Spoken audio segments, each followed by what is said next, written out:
वित्त मंत्रालय ने बैंकों से बीमा पॉलिसी बेचने के लिए अनैतिक तरीकों का इस्तेमाल नहीं करने को कहा।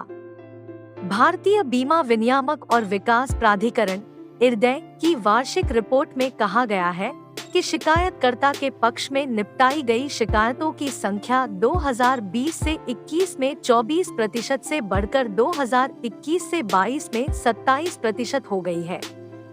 IRDAI की सलाह पर बीमाकर्ता प्रमुख कारणों की पहचान करने के लिए मूल कारणों का विश्लेषण करके मिससेलिंग के मुद्दे को भी गंभीरता से ले रहे हैं और उपयुक्त कदम उठाए हैं।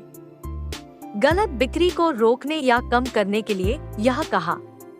गलत बिक्री की बढ़ती घटनाओं से चिंतित वित्त मंत्रालय ने सार्वजनिक क्षेत्र के बैंकों के प्रमुखों को ग्राहकों को बीमा पॉलिसी बेचने के लिए अनैतिक प्रथाओं से बचने के लिए मजबूत तंत्र स्थापित करने का निर्देश दिया है।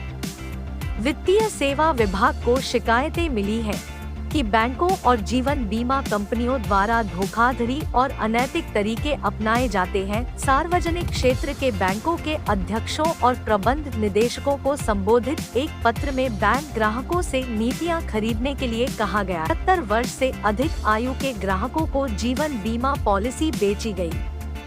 आमतौर पर बैंकों की शाखाएं अपनी सहायक बीमा कंपनियों के उत्पादों का प्रचार प्रसार करती हैं।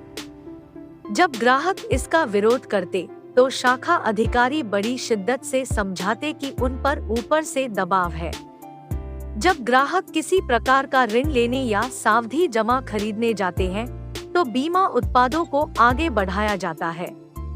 इस संबंध में विभाग ने पहले ही एक परिपत्र जारी किया है जिसमें यह सलाह दी गई है कि किसी बैंक को किसी विशेष कंपनी से बीमा प्राप्त करने के लिए ग्राहकों को मजबूर करने के लिए प्रतिबंधात्मक व्यवहार नहीं अपनाना चाहिए।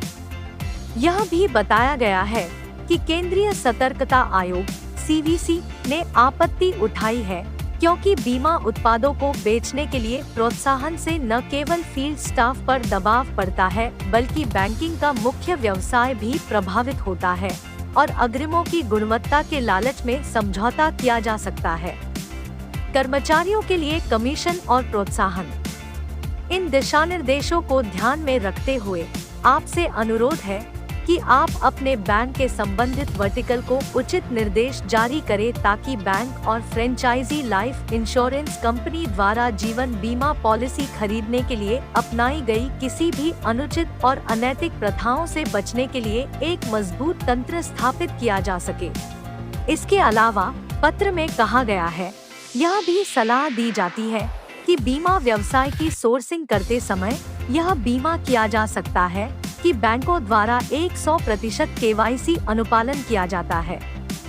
नवीनतम IRDAI वार्षिक रिपोर्ट के अनुसार 2021 से 22 में गलत बिक्री के मामले 23,110 थे। वर्ष के दौरान बेची गई प्रति 10,000 पॉलिसियों पर गलत बिक्री की शिकायतों की संख्या 31 थी।